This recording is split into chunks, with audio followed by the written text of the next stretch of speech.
Welcome to LOA Today. I'm Walt Thiessen. With me today are Louis D'Souza and Anne-Marie Young. This is your Daily Dose of Happy. We are so happy you decided to join us today. And also with me is my cat Joy, who is welcoming me back into the house after I've been away for the day and demanding to know why I'm not feeding him and instead doing this podcast with all these people.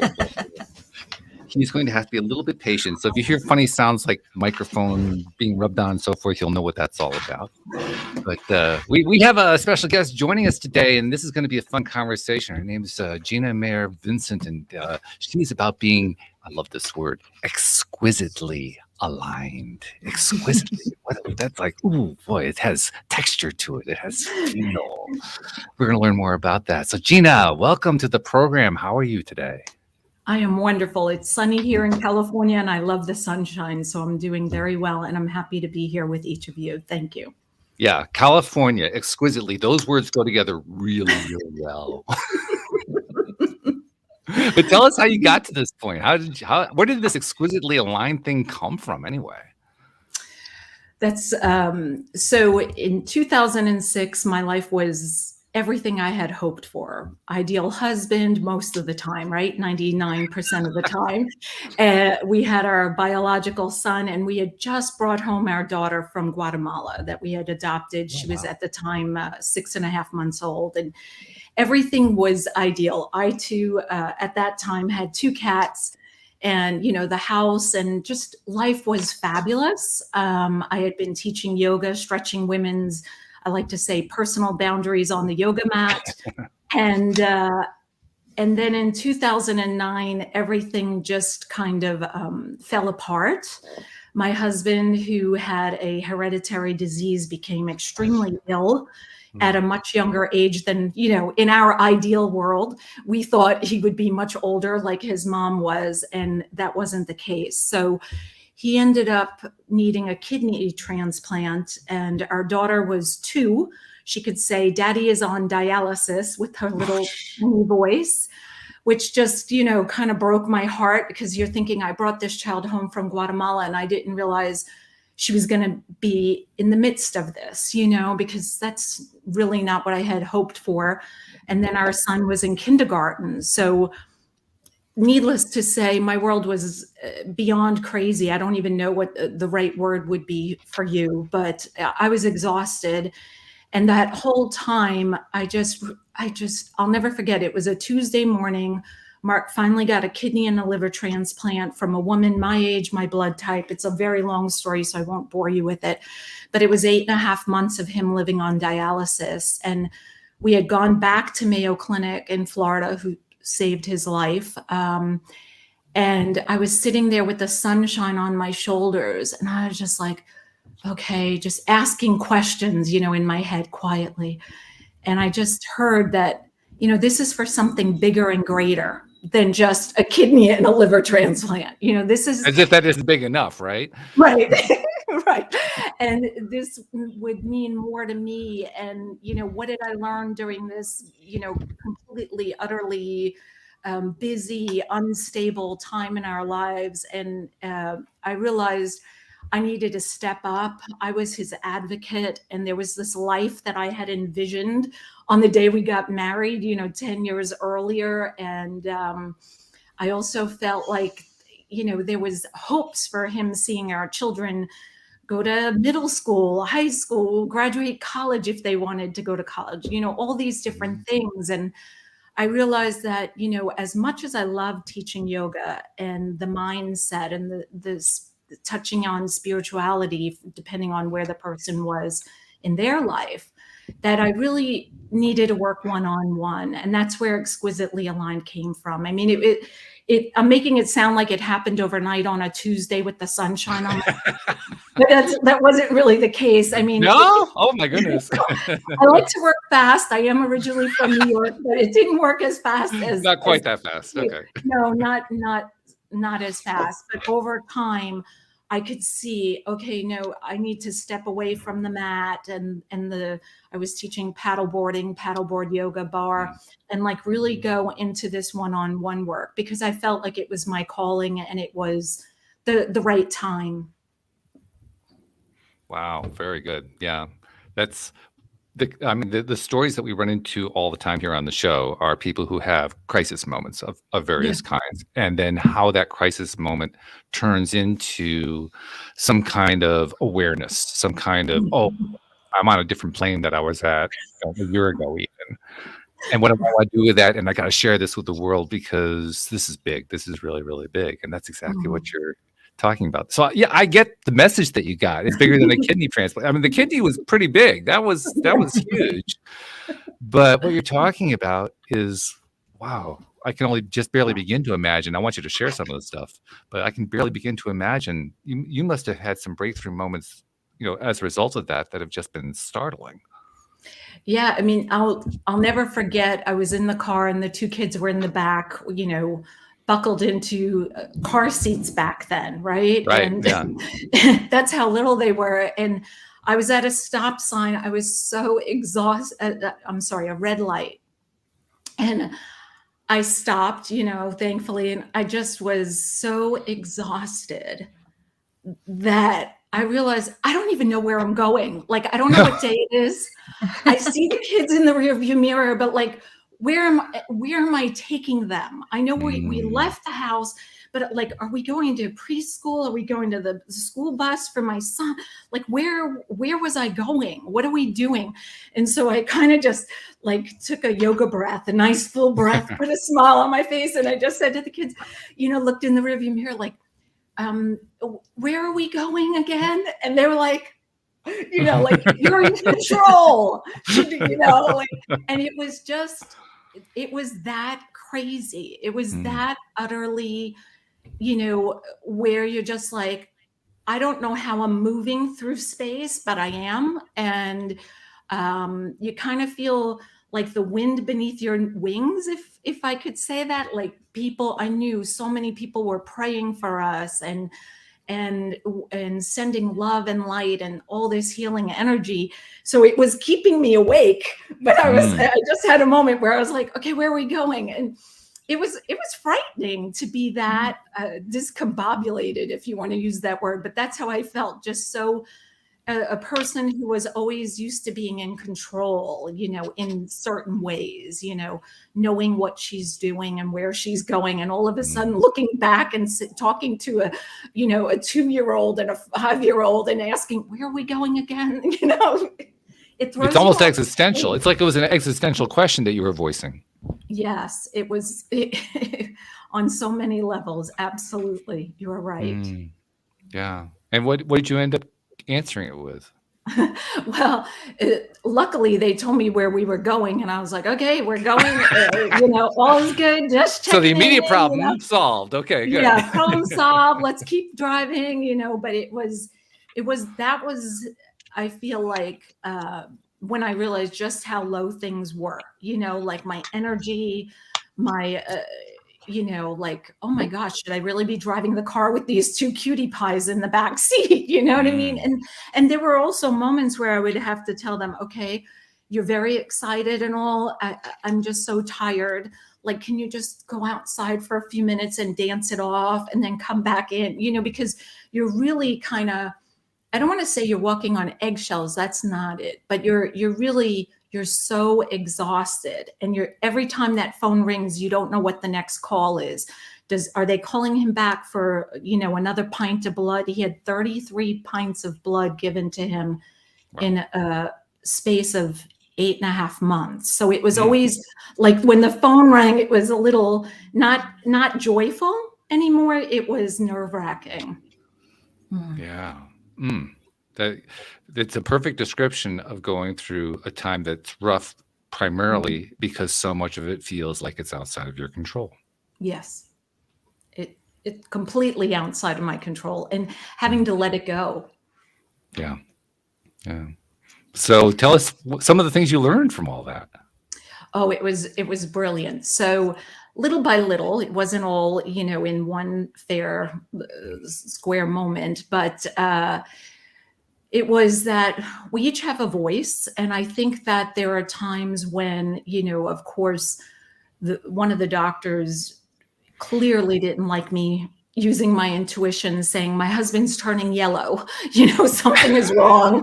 He's like, well, we're going to run a test. And I'm thinking, you don't need a test. I'm telling you, he's turning yellow, So it was interesting how I intuitively was seeing things, right? This is my husband of 10 years. I'm watching him quickly, fall to pieces in front of us every day, and where the medical system wanted proof of, because obviously they didn't know him as well as I.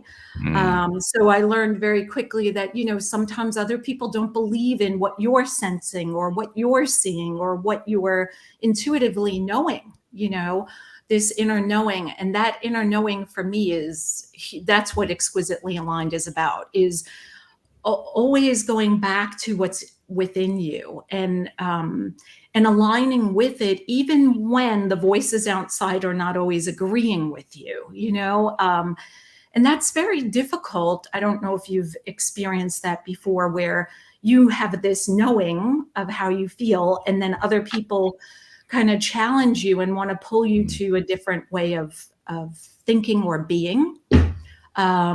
It can make us second guess ourselves, I guess. But I was adamant. I was like, this is a 911 situation. We need to,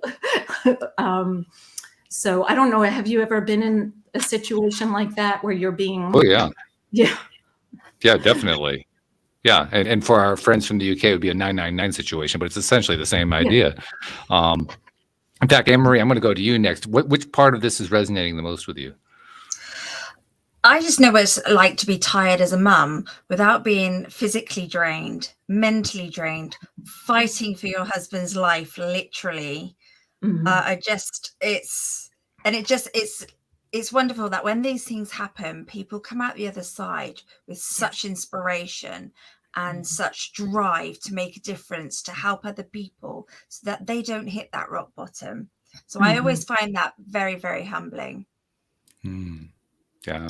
And Louis, you've been through your own health stuff too. I imagine some of that's kind of resonating as you're hearing it. Yeah, lots of things. There's one question I wanted to ask there quickly is, how's your husband? Oh, you know what? I always forget to say, thankfully, he's wonderful. He's, 13 and a half years post-transplant. Oh, wow. He is thriving. I would say he chooses to eat better, exercise more. He has taken up Tai Chi, so mind-body work. He is also, I should say, come out the other end, I would say, miraculously. And we're so grateful that there is such a thing as organ donation, because without it, he definitely wouldn't be here at this point. Yeah, because I've done Tai Chi, Kung Fu, and yoga. Yeah. So I appreciate that. What kind of yoga did you teach? You said something about rowing, or? Yeah. So usually it was Hatha yoga and different classes, from just typical yoga to a flow class.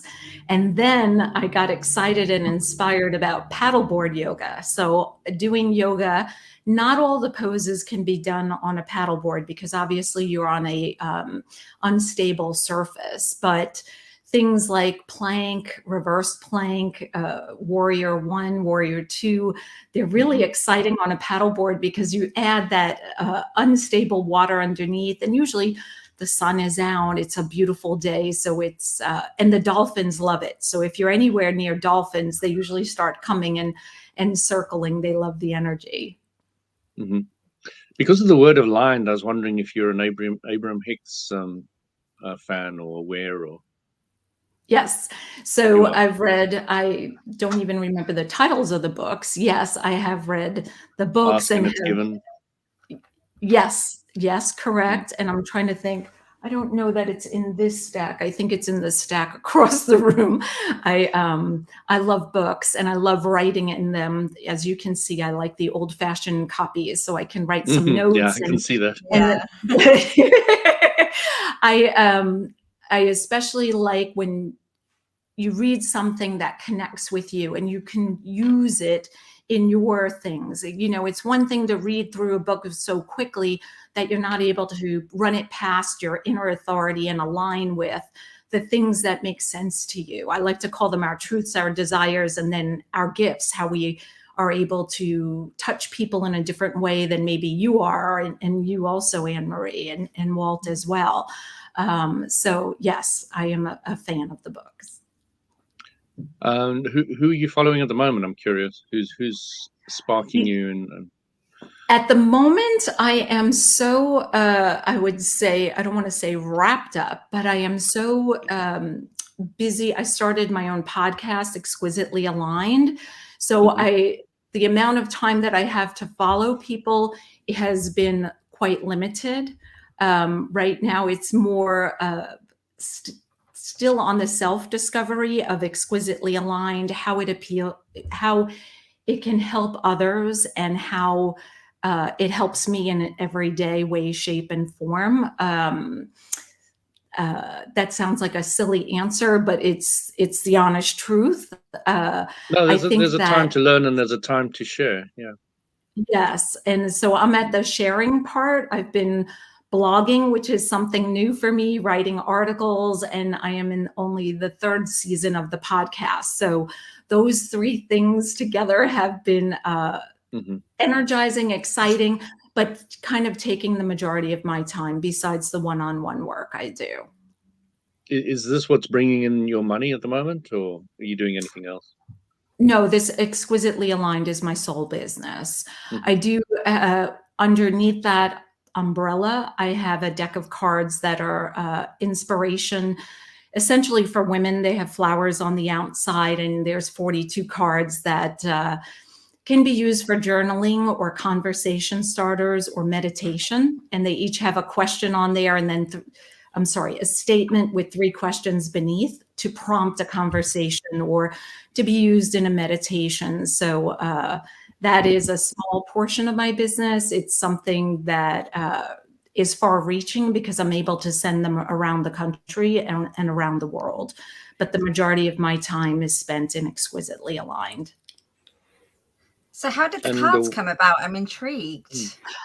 Okay, so the cards came about because when I taught yoga, I always brought with me books, you know, like we were talking about earlier, or little decks of cards just for an inspiration to start the class, and then to tie it through the poses. And usually at the beginning of class, I would ask a question. And these classes could have from 10, depending on where I was teaching, 10 to about 35 students. Most of the time, it was about 95% women, just because of the time of day that the classes were in the morning. And then at night, I had more 50-50 men, women.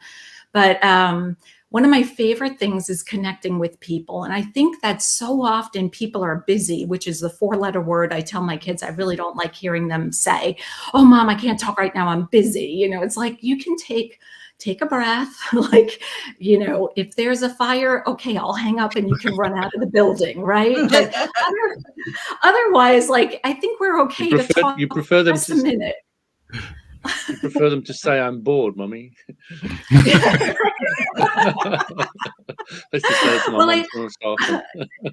I think, you know, I think busy, sometimes people are overly busy and not. That's only you Americans.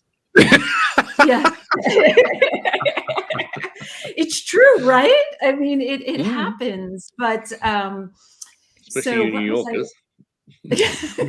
Well, yes, because we're moving very quickly, right? Now I forgot what I was saying because I was laughing so hard. What was I saying? About the yoga and the cards and the questions. So I've taught yoga for different hotels around the world, and my kids would be along, and they'd say, "Why do people tell you the most like intimate details? They just meet you." And I said, "I'm a connector. I love people and I love speaking to them." And I think that what happens is we're so often busy that we run past other people, not connecting. Like this, having a conversation with the 3 of you is so delightful. It's right up my alley. And I think that when we take the time to ask a question, even if it's rather personal, people are excited. I've always found they're excited to share. And so I felt like I needed to do something that would allow others to have either the conversation with themselves if they were journaling, or I have a teacher who uses them in New York with her third graders. And it's to promote them to speak about their feelings. How do you feel about this? I have an aunt who uses them with, she doesn't have children of her own, but she has an 8-year-old niece. And she said, now my niece runs to the coffee table and says, let's play, shuffles them up. And she said, we have some of the most, interesting and deep conversations, more than we had before. She said, because I really didn't know how to connect, because again, 8-year-olds, they're busy, they're on to the next. And so that's how they started. Just because I had brought so many things to my yoga classes, I felt called to do it myself. It's a nice story.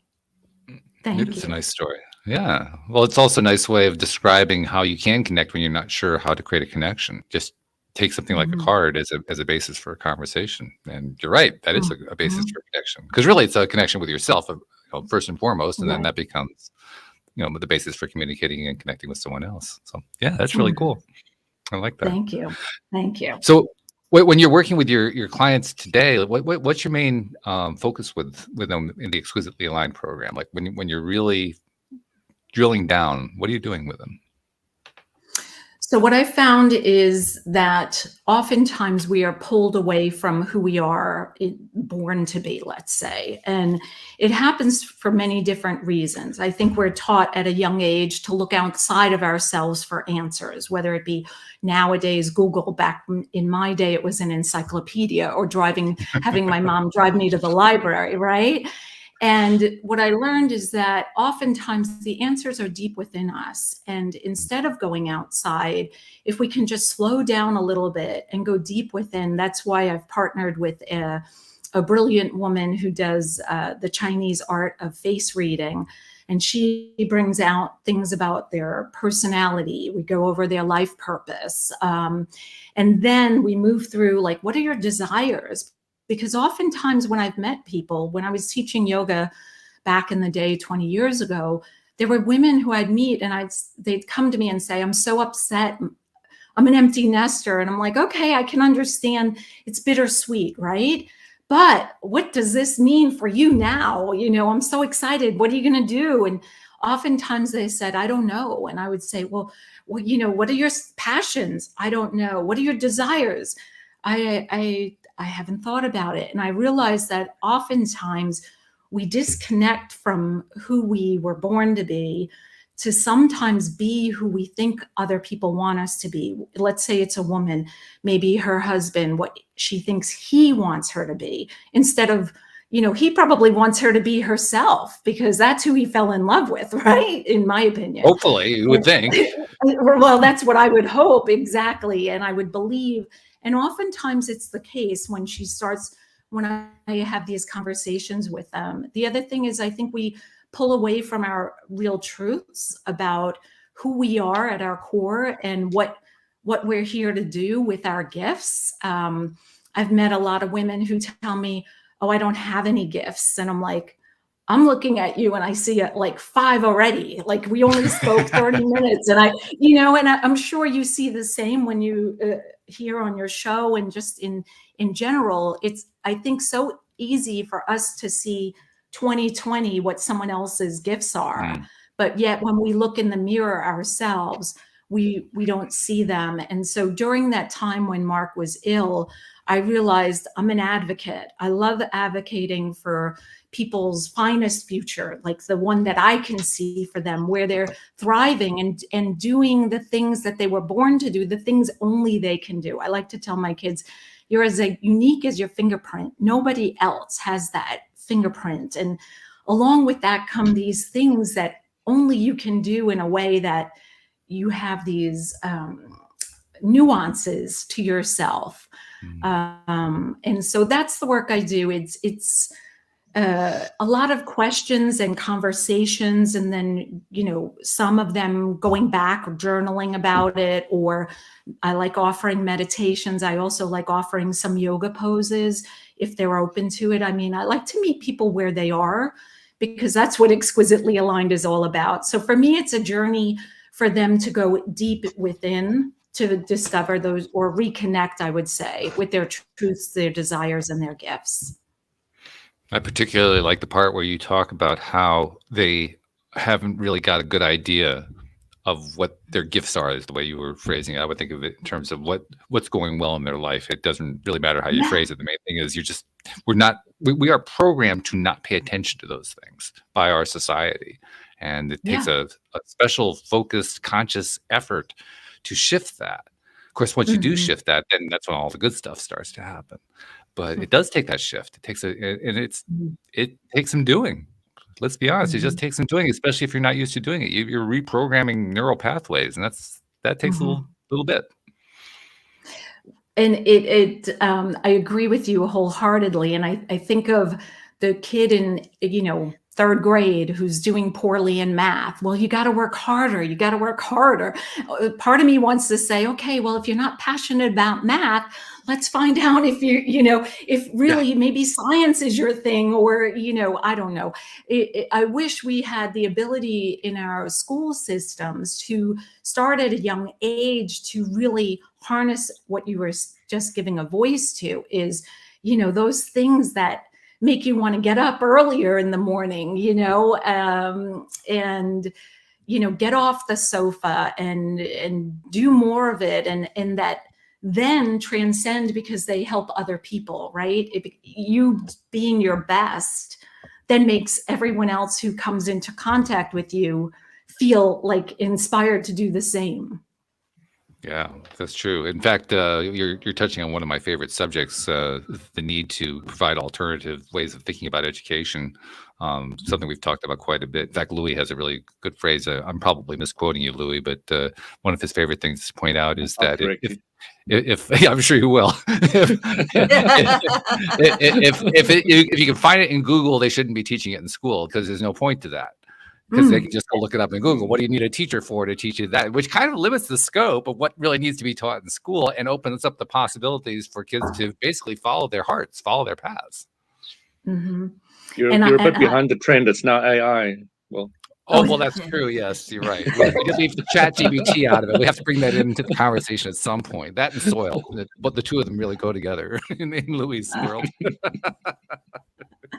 Well, Louis, I'm writing down that quote, because that's a good one. That is that's. I always say to the teachers when they're teaching my children, when they are reviewing my child, I say, why are you teaching them things that Google can answer, or AI? They just look at you with these daggers. And I'm like, yeah, think about it. Because if you're teaching them things that AI can do, then you're wasting their time, because it's going to be taken over more and more and more, significantly, and it already is. And I've noticed at schools they're focusing on mental health, which is fantastic. Yeah. But I spoke to the teacher and I said, are you focusing on solution? Is it just about his what's your worries? Tell me your worries. Are we discussing what to do with that and how to flip that around? So yeah, there's still work to be done. Yeah. Well, what was the answer to that? When you asked? Didn't get an answer. I didn't get an answer. So I just made sure that's what I do. The education system is so broken that you can't even begin to talk about it. Well, plus you're either very clearly focused with your kids to move forward in a certain direction, and hope that the school effect is not too great. Because I've got absolutely no time for the official educational system in the West. Well, you're also dealing with the fact that the teachers are feeling threatened. Their careers are feeling threatened, because, well, if the kids are going to do everything through Google and ChatGPT, what am I here for? Right. Absolutely. And as soon as you threaten the profession, their back hairs go up, the resistance kicks in, and you get absolutely nowhere. Yeah, don't get me started on education.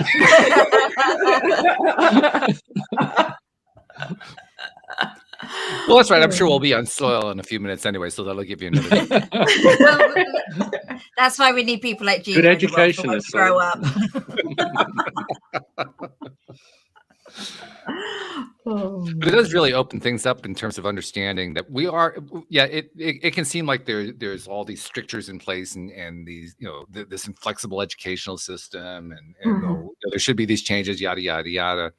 But the way I'm seeing it. Yeah, it looks like everything's kind of fixed in cement or in ice or whatever, but I'm seeing the whole thing shifting already. We may not actually have, something you can point to in the news that says, well, 25 schools shifted over to doing this other kind of thing. We may not have it yet, but the energies are already running. They're already playing, and it's just a matter of time before they turn into something new. It's inevitable, really. I don't think it's avoidable at this point. It's all this endless conflict, political, gender equality, gender whatever. There's thousands of different aspects with gender at the moment, but all these things are making people think. Yeah. And I love it. It's really making and people question. think. And question everything, and that's fantastic. Yeah. And all of that is coming out into the mix at the moment. Yeah. So there's a lot of hope. Yes. Yeah. Unfortunately, my kids will be through the system by then, but maybe my grandchildren, right? Yeah. Well, but as long as at home you've got this focus that is really, really clear, it'll lead them in the right direction. I make sure my children are always, arguing against anything I say, anything that I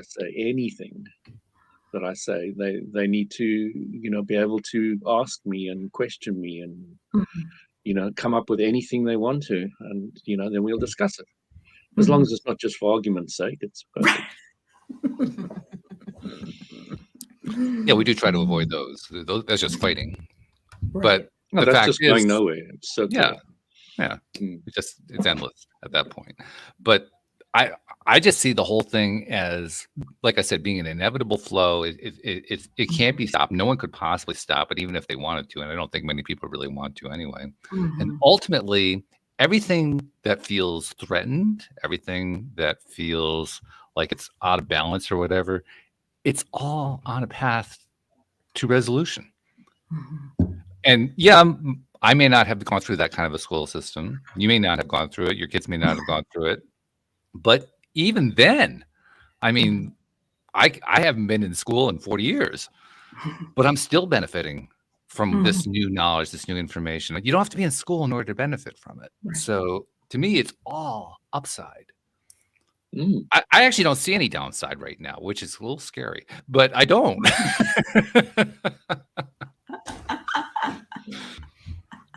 I just see upside everywhere. Yeah, it's exciting. It's fun. So where do you see Exquisitely Aligned being, say, in 5 years? I mean, I'm kind of setting you up there, but still. Yeah, wow. No pressure. Right, no pressure at all. Are we writing this down and then we're going to come back? This is being recorded. I have to warn you. Yeah, it is being recorded, and I got to put this in my calendar afterwards. In it 5 is years, etched in stone. No, right. Not really. No, I love that question, because those are the things I like asking my husband, like, where do you want to be in a year with this or that, or 5 years, 10 years?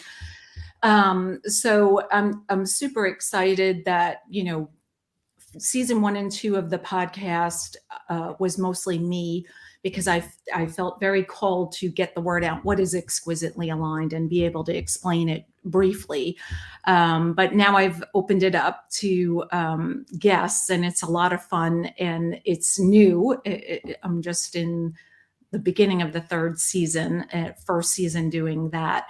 So I hope to continue with that. Television is one of the next things for me. Yes, it's we thought it was going to launch in May, but it doesn't look like that'll happen. So I'm thinking maybe June, July. I think that's going to be a fun avenue, and retreats are something I want to bring back. I had to put them on pause, but I have lovely retreats planned for Costa Rica and Maui. So those are 2 that I'd like to bring back. They're more intimate, about 8 to 10 people at a time, because I feel like the journey is so personal that it would be hard to deliver the way I'd like to with 30 people, Yeah. and then I think you have to break out too many times where I'd like them to go home with, new friends for life kind of a deal. So that I'd like to be probably, well, let's see, we're recording. So let's go ahead and say 2 times a year. Okay. And the television going. I have a book releasing in October. Does anybody watch television anymore? Well, it's streaming television. It's Oh, okay. Fire. It's Fire and Roku is where I'll be. Yeah, Right, that right. kind of. I should have prefaced that. I'm sorry. Little different Sorry. TV.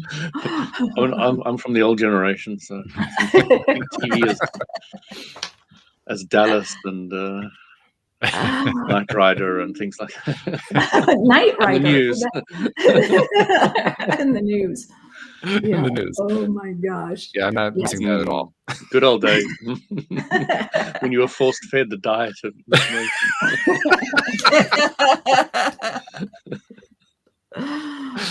These things are all relative. They're just all relative, every one of them.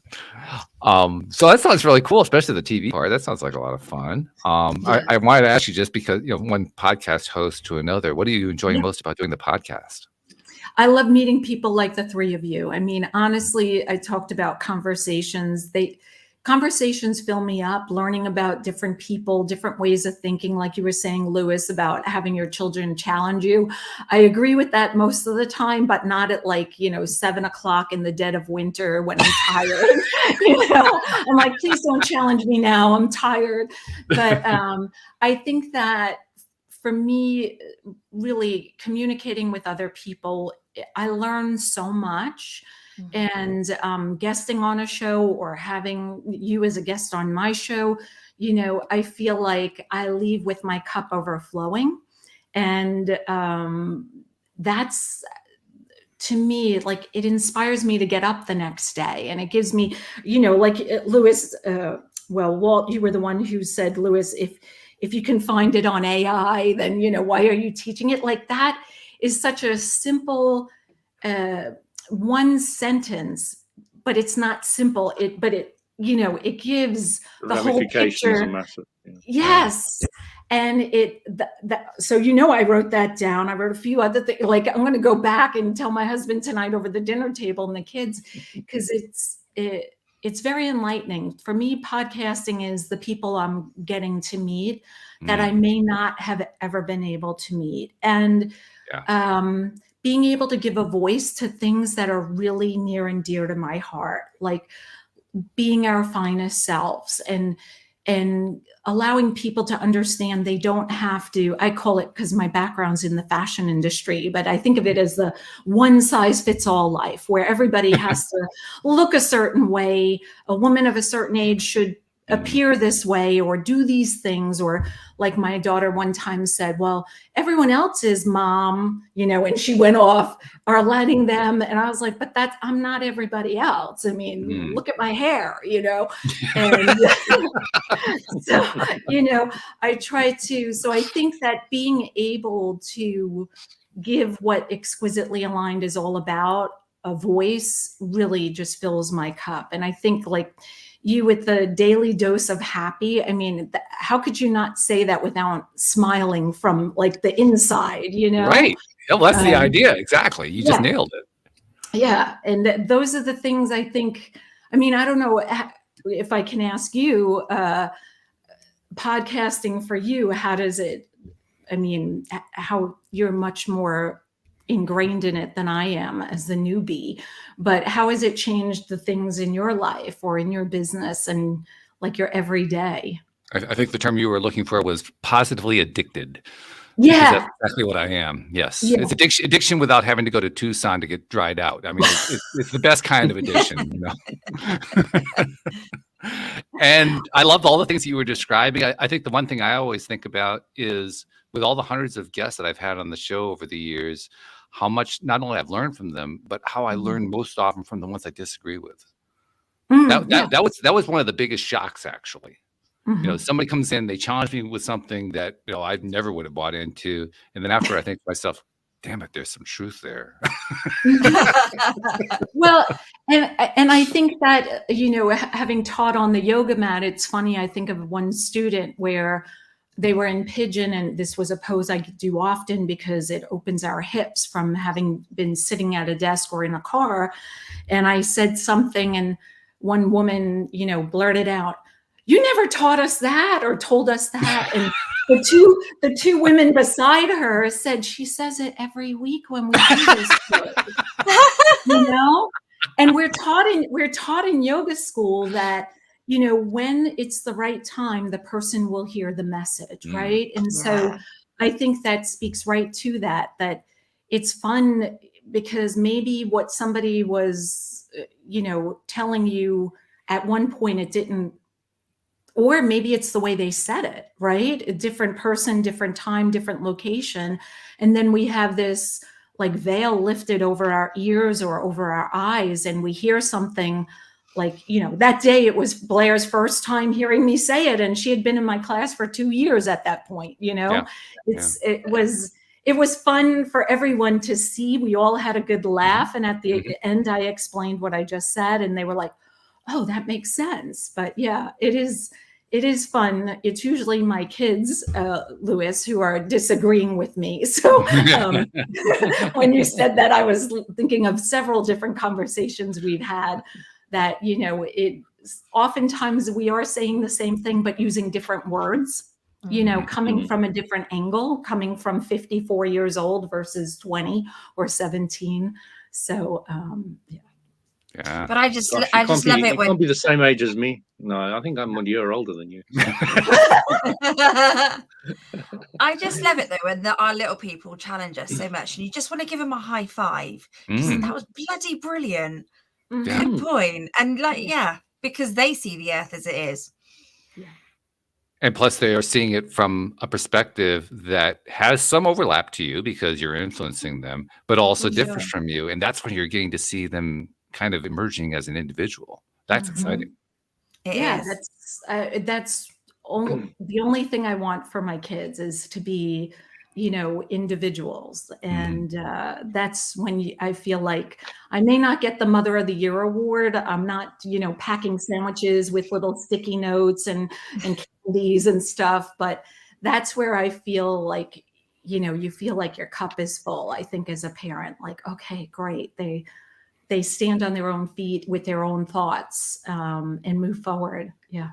Is there actually anybody I'm sorry, is there anybody actually giving a Mother of the Year award? I'm just kind of curious. I didn't know they actually had an award. Well, if you listen to my daughter, sometimes, you hear that. Well, do you want to see my trophies? Oh, well, all right. If you want to, sure. Yeah, I'm okay with that. Oh my goodness, yes. Sorry, Louis, I didn't mean to interrupt. Well, actually, I did mean to interrupt, but that's I know you did. There. Yeah. But that's part of the fun, right? Of course.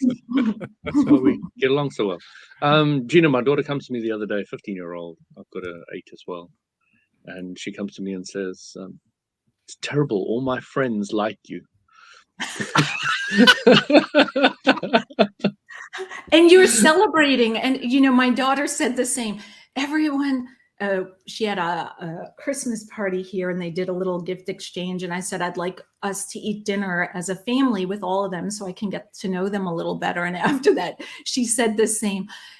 All my friends like you. They ask, how are you doing? And I said, okay, isn't that great? She's like, no, not really. No.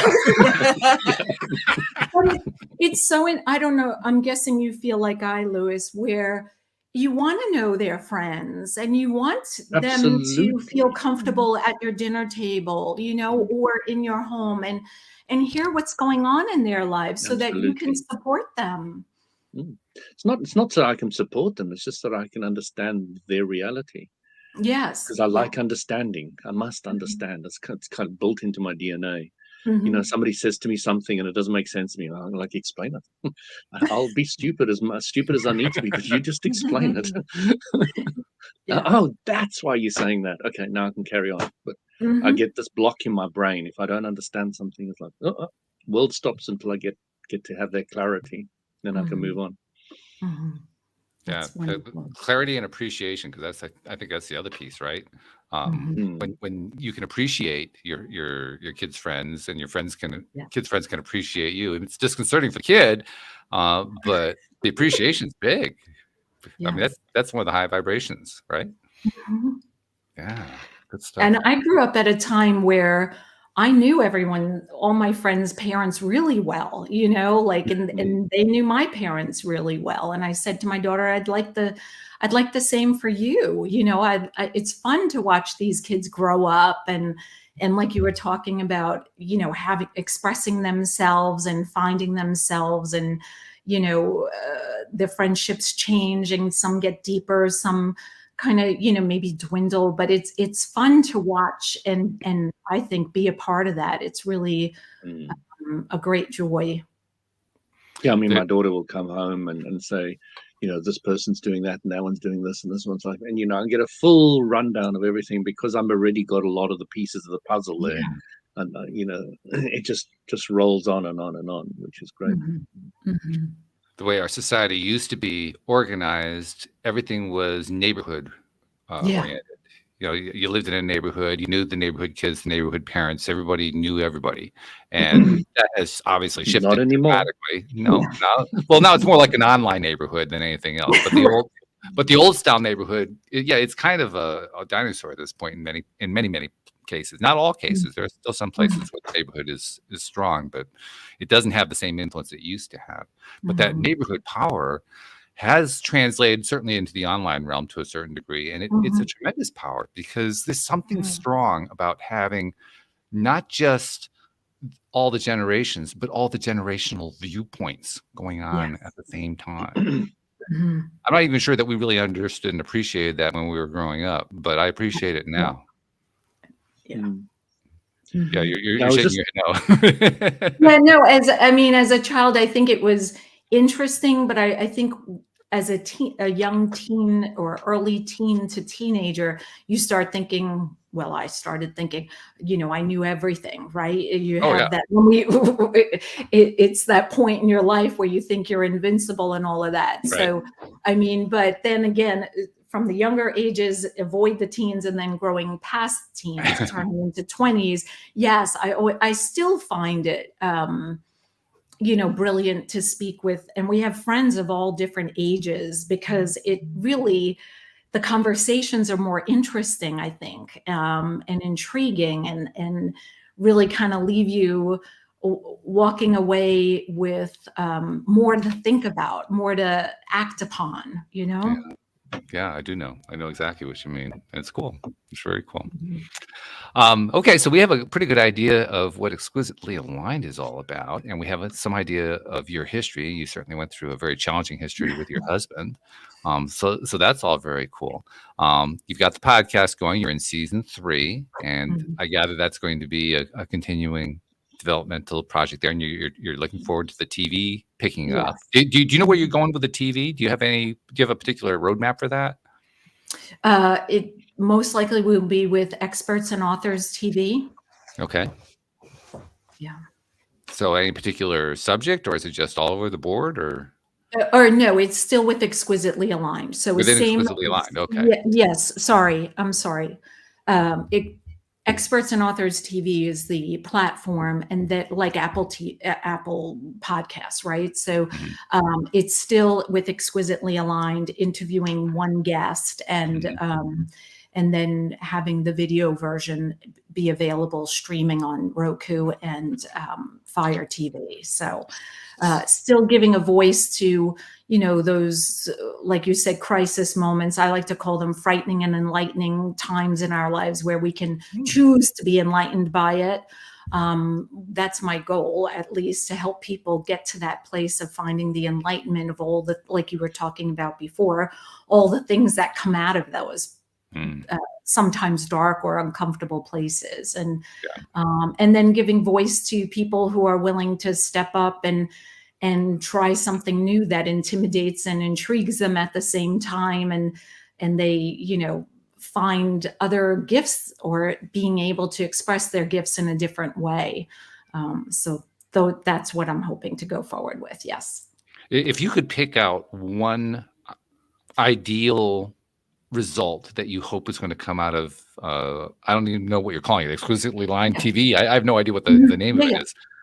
But if you have one thing that you could just pick, that's the one that I want to have happen. What is it? Yeah. For me, it's what we were talking about before, to inspire people to really be who they are, be an individual. For me, we are each born exquisite. I believe we are each unique as our fingerprint. And that the more of us who can show up, I can speak English, show up authentically, Well, we're American. We can't even speak English. We speak American English. Bastardization. Exactly. I better drink more water, see if I can get the words out better, flow a little bit. But I think if the more of us who can show up authentically and transparently, then we become the change that we wish to see in the world. I really believe as we do that, it just naturally happens. And that's my dream for Exquisitely Aligned, just to be able to ask people to step into who they were born to be and be proud of it, really own it, kind of. Can you envision, I don't even know what size to think of here, but some segment of the world embracing that viewpoint? Do you have a vision of that? Oh gosh, yes, I have big dreams, Walt. How big are they? I guess that's what I'm asking. I am a math person. I love numbers and percentages. I used to be a department store buyer, so I'm all about the math. Okay, got it. For me, I'm hoping to start with women, and to, not that there's anything wrong with the two of you gentlemen, but I think maybe hearing it from me as a female, it might resonate more with women. And I'd love to inspire them to allow their children to be who they're born to be. I think sometimes as a mom, we think that our child should be just like mom or dad or a combination. And oftentimes our children are so different. I mean, I have one biological, our son, and then our daughter being adopted. It's funny, there is a lot of similarities between she and I, even though she's adopted, as far as some personality traits. And then there are things that we are so completely and utterly different, like you were talking about, the challenges, right? Challenging me on how I think or what I believe. But I would love to really have a big voice with women. And if I could touch 18% of the English-speaking population around the world, I'd be really, and I am the world over kind of a woman. I'd love to see it reach that many women around the world. And then in hopes that those who are teachers, those who are moms, who are aunts or neighbors can help influence even the younger children to do the same. And earlier you were speaking about the changes that we're seeing coming up in the world and in our education. And I think I'm excited with you because I think there's more tolerance in our world, and more of the young people are showing us it's cool to be who you are born to be. There's no reason to shy away. Sure, it's not always comfortable for everyone around them, but yeah. So I would say 18%. I'm going to write it down, and I am going to put it in my phone so that I come back All right. and see. Very cool. I like that. Now, somebody who wants to reach out and learn more about Exquisitely Aligned or any of the other stuff that you've done, how do they find you? How do they find the program? So Oops. Aligned is my main website. On there, you can find my podcast. That's also available on Apple and all the other avenues. My blog is on there. The deck of cards is on there. Opening to Possibilities is the name of them. And I have an ebook, Shine Unapologetically, with inspirational quotes that you can use either daily or 3 at a time if you need a huge dose of inspiration. And they can find me on Facebook, Instagram, and YouTube. So Exquisitely Aligned, Gina, Maier, Vincent. So some of that got chopped up a little bit because we had a little trouble with your transmission, but I'll make sure that we'll include the link to the website, because that sounds like that's pretty much where they can find all that, right? Absolutely. Yes. Thank you. So at least we give them a way to find it. I mean, they heard part of it. It's just they didn't necessarily hear all of it. So rather than try to replay it all, we'll just send them to the website. We'll make it really easy. Perfect. Fabulous. We'd loved having you on the program. We'd love to. Well, I love your energy personally. I just love your energy. You're just you have that level of enthusiasm that I just latch on to every single time I get a chance to interview somebody like you. So I'm loving that part a lot. I'm going to ask Anne-Marie. I don't know what you're thinking, but what's your big takeaway here, Anne-Marie, when you're listening to everything and sharing what you've been sharing? Go be you, people. Just be authentic. Do what you want to do. Don't worry about anybody else. Just be yourself. Be happy. Yeah. Do what makes you happy. And Louis, what's your summary here? My summary. Yeah. How long we got? Take as long as you want. No, I just like what you're doing, and I like your enthusiasm as well. And I wish you all the best. At 18%, go for it. I mean, you've bumped into Sadhguru, I'm guessing. I'm sorry? Have you bumped into Sadhguru? S-A-D-H Guru? No. Okay. No. Oh, there's a guru in India who's become extremely popular. He's actually in America at the moment. And he has 10 million plus volunteers, of which I'm one of them. And it's incredible what he's achieved and the way he's achieved it. So it might be interesting to look at his model of how he's structured his organization, because it is really, really interesting. Okay, and that's wonderful. It is a brilliant design of how to reach the most people. He even says, he puts up a YouTube video, and within a week it's got millions of views.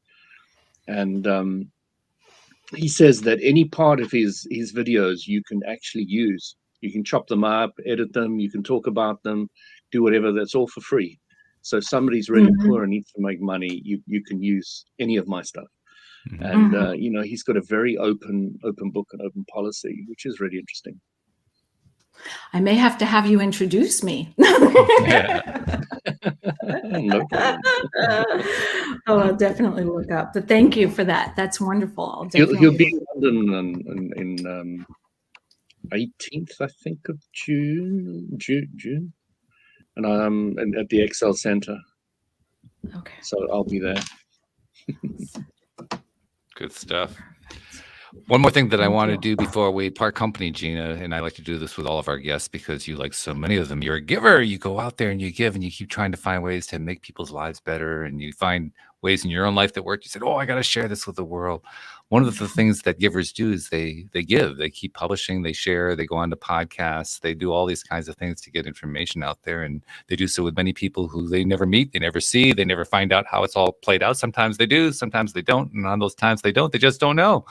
And I think we need to be recognized for that. So on behalf of those people that you've never met and you've never seen, thank you for all you've been putting out. Thank you for all you've been doing and all you continue to do, because you're making a difference in this world. Thank you. I really appreciate that. It means the world to me.